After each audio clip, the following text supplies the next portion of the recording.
अब देखो तो अचल चढ़ आई रतिया।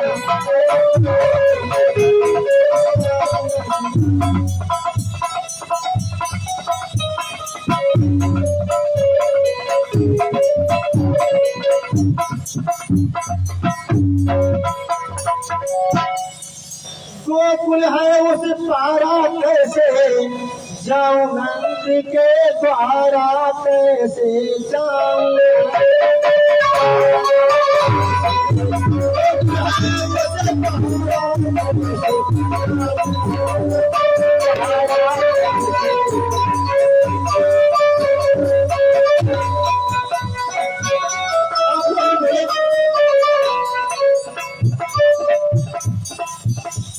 गोकुल है उस पारा कैसे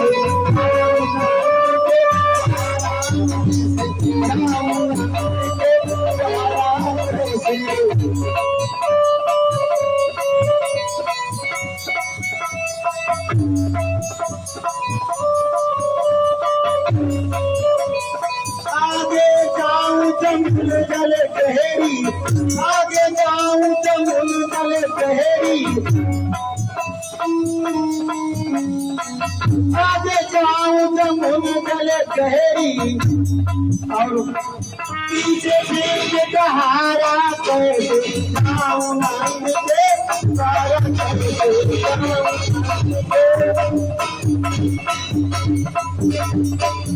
अरे पीछे से सहारा कैसे जाऊं, नंद के द्वारा कैसे जाऊं, नंद के द्वारा कैसे।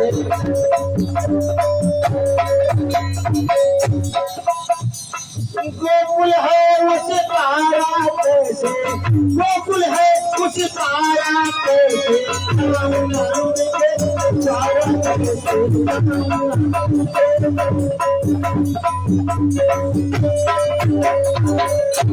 इस प्रकार भगवान उन्हें मनोहर विचार करने लगे कि यमुना जी हमारे पैर छूना चाहती हैं और हमारे पिताजी सूप के ऊपर उछलाते जा रहे हैं, कैसे पैर छुपाएंगी।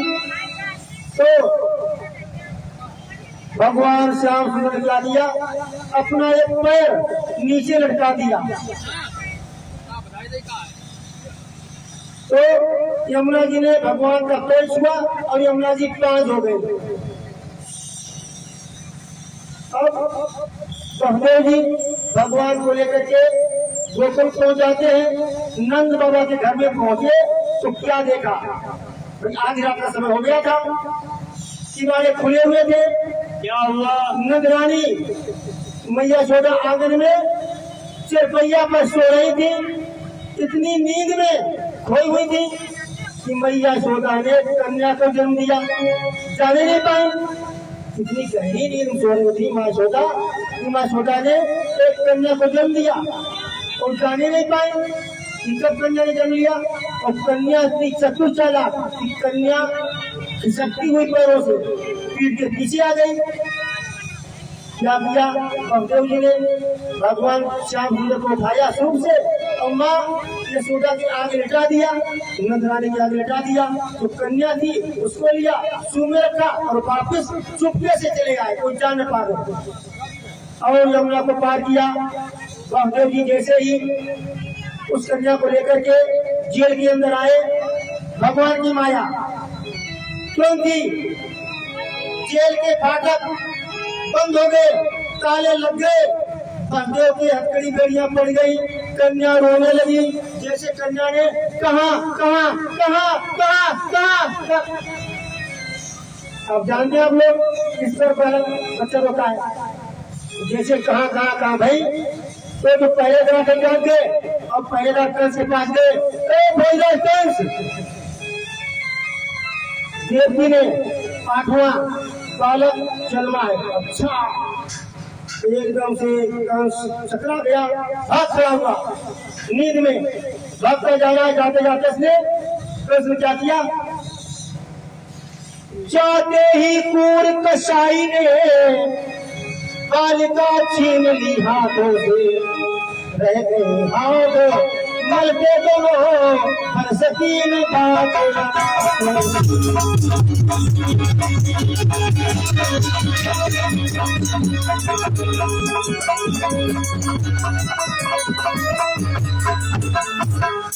कुछ देर का धार कहा देवकी ने, भैया ये तुम क्या करते हो, लड़कों से डरना वाजिब था, अब तुम कन्या से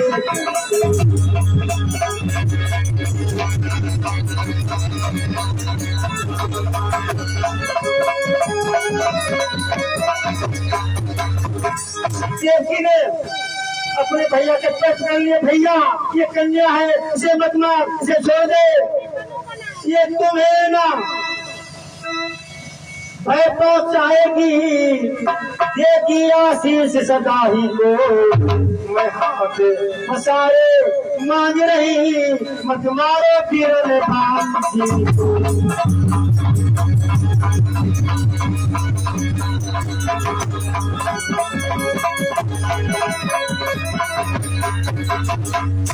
भैया ये कन्या है, इसे तुम्हें कोई नुकसान नहीं होगा, इसे छोड़ दो, ये तुम्हारी भांजी है, तुम्हें आशीष देगी, मारो मत, मारो मत।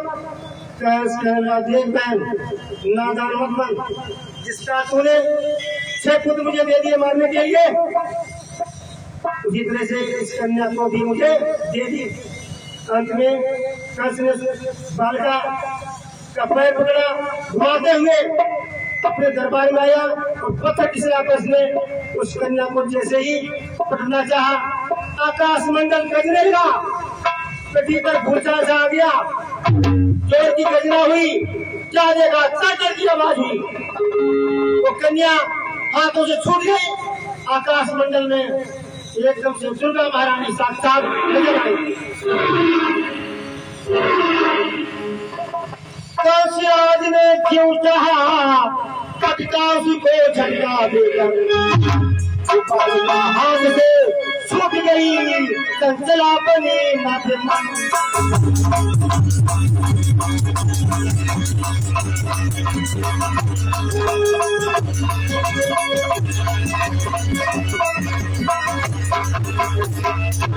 दुर्गा मातारी नजर आई, दुर्गा मातारी बोले पहले सावधान, तूने मुझे मारने की व्यर्थ कोशिश की है और तुझे मारने वाला तो ब्रजमंडल में पैदा हो चुका है। भोजन इस बात को ध्यान रख, अब तुझे कोई बचा नहीं पाएगा। वापस होता हो, दुर्गा मैया आकाशवाणी करने के बाद में ध्यान जाती है। भोजराज का सागर के अपने दरबार में बैठ गया, सोच रहा है कि मैंने बहुत प्रयास किया लेकिन अपनी मृत्यु को मिटा नहीं पाया। सुखदेव जी कहने लगे, परीक्षित जब रात बीती, मैया सोदा जब जागी गोकुल में, जैसे मैया सोदा जागी सफल जाते तो लाला देखा भगवान अपने दोनों हाथ पर चला रहे हैं, किलकारी मार रहे हैं। मैया सोदा ने भगवान को लिया, दूध से लिया, दासियां आ गई, दासियों ने कहा, अरे यशोदा मैया ने लाला को जन्मा, यशोदा मैया लाला जन्मा, अब तो खबर फैल गई सब में, खबर फैल गई। भगवान मुनि मनोहर का जन्मोत्सव मनाया जाने लगा, सखियां आ गई, गोपियां आ गई आंगन में, अब देखो धमाके बड़ी दिखने लगी। तैयार हो जाइए आप लोग भी, बताओ